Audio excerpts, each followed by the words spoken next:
اصل بات یہ ہے، میں مجھے صاحب گوئی پر ذرا معذرت خواہ ہوں،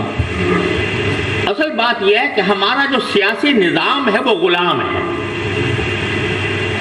سیاسی نظام آزاد نہیں ہے۔ سیاسی نظام کیونکہ غلام ہے، لہذا کوئی ایسی تحریک جو اس کو غلامی سے نکالے، بحث کی غلامی سے نکالے اور خود مختاری عطا کرے، وہ سیاسی سطح پر کامیاب نہیں ہو رہی۔ سیاسی سطح پر کامیاب نہیں ہو رہی، اس لیے نہیں ہو رہی کہ سیاسی سطح پر ہم پر غلامی مسلط ہے۔ ہم IMF کے بغیر نہیں چل سکتے، ہم اس بات کے بغیر نہیں چل سکتے کہ مغرب ہمیں سپورٹ کرے، ہم اگر ڈیفالٹ کرنے جا رہے ہوں تو وہ ہمیں بیل آؤٹ کرے۔ اس کی وجہ سے سیاسی نظام کے ذریعے اسلامی نظام کا لانا مجھے بہت ان حالات میں بڑا مشکل لگتا ہے۔ لیکن کیا ہم مایوس ہو جائیں کہ چونکہ سیاسی نظام ہمارا ابتر ہے لہذا ہم ہاتھ پر ہاتھ رکھ کے بیٹھ جائیں، مایوس ہو کے بیٹھ جائیں؟ خوب سمجھ لیجئے کہ دنیا میں جو انقلابات آتے ہیں وہ صرف حکومت کے ذریعے نہیں آتے، وہ عوام کے ذریعے آتے ہیں، عوام کے معاشروں کے مختلف طبقات کے ذریعے آتے ہیں۔ جب عوام ایک مرتبہ اور معاشرے کے مختلف طبقات ایک مرتبہ یہ طے کر لیں کہ ہمیں آزاد ہونا ہے تو سیاست مجبور ہو کر گھٹنے ٹیک کر آزاد ضرور ہو جائے گی۔ اور ہم چونکہ ابھی تک اس انتظار میں ہیں کہ سیاسی نظام کوئی بہتر آئے، کوئی اچھی قیادت آ جائے تو پھر ہمارے لیے ہمارے دکھوں کا وہ مداوع کرے، ہماری تکلیفوں کو دور کرے،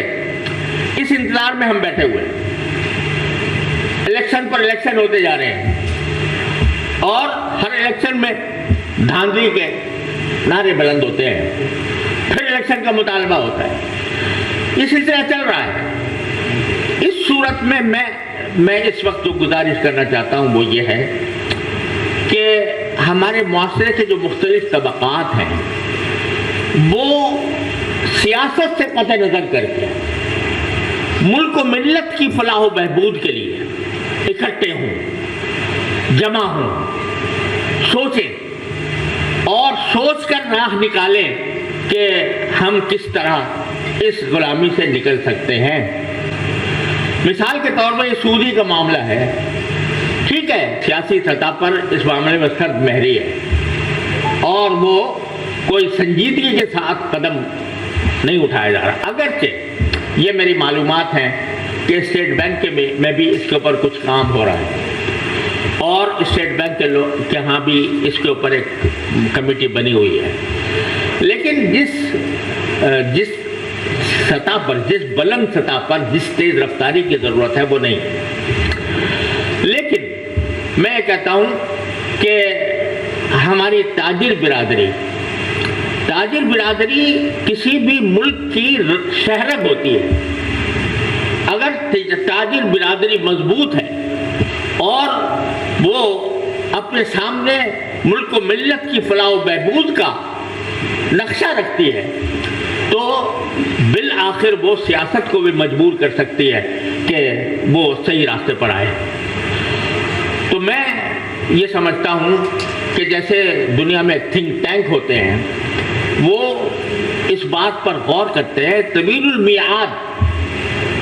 لانگ رن پالیسیز کے اوپر غور کرتے ہیں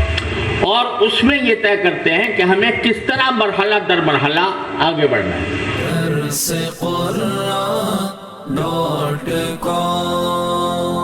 www.darsequran.com